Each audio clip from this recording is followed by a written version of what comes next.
2022 Saudi ഭരണാധികാരി സൽമാൻ രാജാവ് ആദ്യമായി എല്ലാ വർഷവും ഫെബ്രുവരി 22 ദേശീയ ദിന അവധി നൽകണമെന്ന് തീരുമാനിച്ചത്.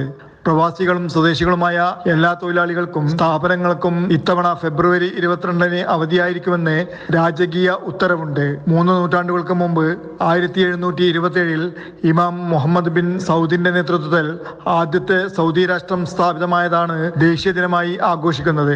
വിവിധങ്ങളായ പരിപാടികൾക്കാണ് സൗദിയുടെ വിവിധ പ്രവിശ്യകളിൽ തയ്യാറെടുപ്പുകൾ പൂർത്തിയാക്കിയിട്ടുള്ളത്. സൈനിക പ്രകടനങ്ങളും എയർ ഷോകൾ അടക്കമുള്ളവയും നടക്കും. വ്യാഴാഴ്ച ദേശീയ ദിന അവധിയായതിനാൽ പ്രവാസി തൊഴിലാളികൾക്കും സ്വദേശികൾക്കും പ്രത്യക്ഷത്തിൽ 3 ദിവസത്തെ അവധിയാണ് ലഭിക്കുക. വെള്ളി ശനി ദിവസങ്ങൾ പൊതുവെയുള്ള അവധി കൂടിയായതിനാലാണ് 3 ദിവസത്തെ അവധി ലഭിക്കുന്നത്.